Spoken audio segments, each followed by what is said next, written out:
దేవుని పరిశుద్ధ నామమునకు మహిమ చెల్లునుగాక. మరొక వాగ్దానంతో మీ ముందుకు రావడానికి ప్రభు చూపిన కృపను బట్టి ప్రభు నేను గణపరుస్తున్నాను. బాగున్నారా? ప్రతినిత్యం వాగ్దానం చూస్తున్నారా? ఇలాగే వాగ్దానం మీరు చూడండి. అనేకులకి వాగ్దానాన్ని మీరు షేర్ చేస్తున్నారు. దేవుడు మిమ్మల్ని మీ కుటుంబాన్ని దీవించునుగాక. ఈ దినమందు దేవుడు మనకి ఇస్తున్న వాగ్దానం కీర్తనల గ్రంథం 73వ కీర్తన 23, 24 వాక్యాలను దేవుడు మనకు వాగ్దానంగా ఇస్తున్నారు. అయినను నేను ఎల్లప్పుడూ నీ యొద్దనున్నాను, నా కుడి చెయ్యి నీవు పట్టుకొని ఉన్నావు, నీ ఆలోచన చేత నన్ను నడిపించదవు, తరువాత మహిమలో నీవు నన్ను చేర్చుకొందువు. దేవునికి స్తోత్రం. నీవు భూమి మీద ఎలా బ్రతికినప్పటికీ కూడా దేవుడెప్పుడు నీ పక్కనే ఉన్నాడు, నీవెప్పుడు దేవుని ప్రక్కనే ఉన్నావు. హల్లెలూయా. అందుకని యోహాను సువార్తలో 17వ అధ్యాయంలో దేవుడు ఒక మాట సెలవిస్తాడు, నావన్నీ నీవి, నీవన్నీ నావి. దేవునికి స్తోత్రం. ప్రభు నువ్వు వేరు కాదు, నువ్వు ఎక్కడుంటే ప్రభు అక్కడ ఉన్నారు. నువ్వు ఏం ఆలోచిస్తున్నావో ప్రభు గమనిస్తున్నారు. నువ్వు ఏ స్థలానికి వెళ్తున్నావో ప్రభు నేను చూస్తున్నారు. కాబట్టి ఈరోజు ప్రభు ఏమని నీతో మాట్లాడుతున్నారు అంటే, నువ్వు ఎలాంటి పరిస్థితి గుండా ప్రయాణం చేస్తున్నప్పటికీ దేవుడు ఖచ్చితంగా ఒక ఆలోచనను నీకు ఇవ్వబోతున్నాడు. దేవుడు ఖచ్చితంగా ఒక ఆలోచన చేత నిన్ను నడిపించబోతున్నాడు. దేవుని యొక్క ఆలోచన నీ జీవితంలో నిన్ను తట్టబోతుంది. అందుకని నువ్వు చాలాసార్లు ఏం చేస్తూ ఉంటావు అంటే, మనుషుల ఆలోచనలు అడుగుతూ ఉంటావు. నేను ఈ పని చేయబోతున్నాను, ఇది చేస్తే బాగుంటుందా? నేను ఆ పని చేయబోతున్నాను, అది చేస్తే బాగుంటుందా? నేను ఇలా వెళ్ళాలని ఆశపడుతున్నాను, ఇలా వెళ్తే బాగుంటుందా అని ఏం చేస్తూ ఉంటున్నారు అంటే, మనుషుల యొక్క సహాయం కోరుతూ అడుగుతూ ఉన్నారు. కానీ దేవుడు ఈరోజు ఏమని అంటున్నాడు అంటే, మనుషుల ఆలోచనలు వ్యర్థం, నరుని సంకల్పములు నాడే నశిస్తాయి. కానీ ఎవరైతే దేవుని మీద ఆధారపడతారో, ఎవరైతే దేవుని మీద ఆశ పెట్టుకుంటారో, నిశ్చయముగా వారి ఆలోచనలన్నీ కూడా యేసు నామంలో దీవింపబడతాయి. ఈరోజు నువ్వు దృష్టిలో పెట్టుకోవాలి, నీ జీవితాన్ని కానీ నీ లైఫ్ని కానీ ఎవరి ఆలోచనల మీద నువ్వు పనంగా పెట్టొద్దు. నీకు ఎప్పుడైనా ఏదైనా ఆలోచన కావలసిన, నీకు ఎప్పుడైనా ఏదైనా సలహా కావలసిన, నువ్వు ఒక ఉపవాస ప్రార్థనలోనో లేదా మోకాళ్ళ ప్రార్థనలోనో దేవుని సన్నిధిలో ఉండి, ప్రభువా ఈ విషయమై నేను ఏం చేయాలి, ఈ విషయమై నేను ఎలా ముందుకు సాగాలి అని నువ్వు దేవుడిని అడుగుతూ ఉండాలి. ఎందుకంటే నీ దేవునికి ఒక పేరుంది, ఆయన ఆలోచనకర్త.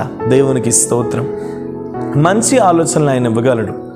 భూమి మీద తల్లి కంటే, తండ్రి కంటే, అన్నదమ్ముల కంటే, అక్క చెల్లెల కంటే, స్నేహితుల కంటే, బంధువుల కంటే, ఇరుగు పొరుగు వారి కంటే మంచి ఆలోచనలను నీ దేవుడిని ఖచ్చితంగా ఇవ్వగలడు. కాబట్టి దేవుని ఆలోచన ఏం చేస్తుంది అంటే మనల్ని నడిపిస్తూ ఉంటుంది. ఒకసారి ఎప్పుడు నువ్వు గుర్తుపెట్టుకోవాలి, మనుషులు ఆలోచించినట్లుగా దేవుని ఆలోచనలు ఉండవు. దేవుడు ఆలోచించినట్లుగా మనుషులు ఆలోచించలేరు. దేవుడు కోరుకున్నట్లుగా మనుషులు కోరుకోలేరు. దేవుడు ఒక రీతిగా చెప్పాలి అని అంటే మనం బాగుండాలి, మనం పైకి రావాలి, మనం ఉన్నతమైన స్థాయిలో ఉండాలి, నీవు నీ పిల్లలతో ఆనందంగా ఉండాలి, నీవు నీ పిల్లలతో సంతోషంగా ఉండాలని యేసయ్య ఎప్పుడు కోరుకుంటారు. కానీ మనుషులు ఏం కోరుకుంటారు అంటే, నువ్వు ఇలా అయిపోవాలి, నువ్వు అలా అయిపోవాలి, నీ బతుకు ఫెయిల్ అయిపోవాలి, నీ బ్రతుకు ఇలా అయిపోవాలి, అలా అయిపోవాలని ఎప్పుడు కూడా వాళ్ళు బయటికి ప్రేమగా మాట్లాడుతున్నా లోపల చాలా రకాలుగా దూషిస్తూ, ద్వేషిస్తూ, శపిస్తూ ఉంటారు. కాబట్టి మనుషులు ఆలోచించినట్లుగా దేవుడు ఆలోచించడు, దేవుడు ఆలోచించినట్లుగా మనుషులు ఆలోచించరు. దేవుని ఆలోచన కంప్లీట్గా డిఫరెంట్. అందుకని ఆయన చెప్తున్నాడు, నేను నీకు ఆలోచన చెప్తాను, నీ ఆలోచన చేత నీవు నన్ను నడిపిస్తావు, తరువాత నీవు నన్ను మహిమలో చేర్చుకుంటావు అంటున్నాడు. కాబట్టి నిశ్చయముగా ధైర్యం తెచ్చుకోండి, ప్రభు కృప మిమ్మల్ని వెంబడిస్తుంది. ఎందుకంటే ఈరోజు దేవుడు అదే చెప్తున్నాడు, నా ఆలోచన చేత నేను నిన్ను నడిపించబోతున్నాను, నీ కుడి చేతను నేను పట్టుకోబోతున్నాను, ఈ భూమి మీద నేను ఉన్నతమైన స్థాయిలో పెట్టబోతున్నాను అని దేవుడు మాట్లాడుతున్నాడు. నిశ్చయముగా అలాంటి కృప నిన్ను, నీ కుటుంబాన్ని వెంబడించునుగాక. ప్రేమ, పరిశుద్ధము, నమ్మకమైన తండ్రి, ఎంతమంది అయితే ఈ వాగ్దానం చూస్తూ వారి జీవితాల్లో తమ ఆలోచనలు సరిగ్గా లేవని, తమ జీవితంలో సంతోషంగా లేవని, నెమ్మదితో లేవని, వేదన పడుతూ, బాధపడుతూ, కృంగిపోతూ ఉన్నారో, యేసు నామములో ప్రభువా నిశ్చయముగా మీ కృప ఈ కుటుంబాలని వెంబడించునుగాక. నిశ్చయముగా నీ కృప ఈ కుటుంబాలని దీవించునుగాక. నిశ్చయముగా నీ కృప ఈ కుటుంబాల మీద దిగివచ్చునుగాక. మీరు ఆశీర్వదించండి, ఫలభరితముగా చేయండి, ఉన్నతమైన స్థాయిలో పెట్టండి. నువ్వు నమ్మదగిన దేవుడుగా, నమ్మదగిన కార్యాలు ఈ కుటుంబాల్లో మీరు చేయుదురుగా కానీ ప్రార్థిస్తున్నాను.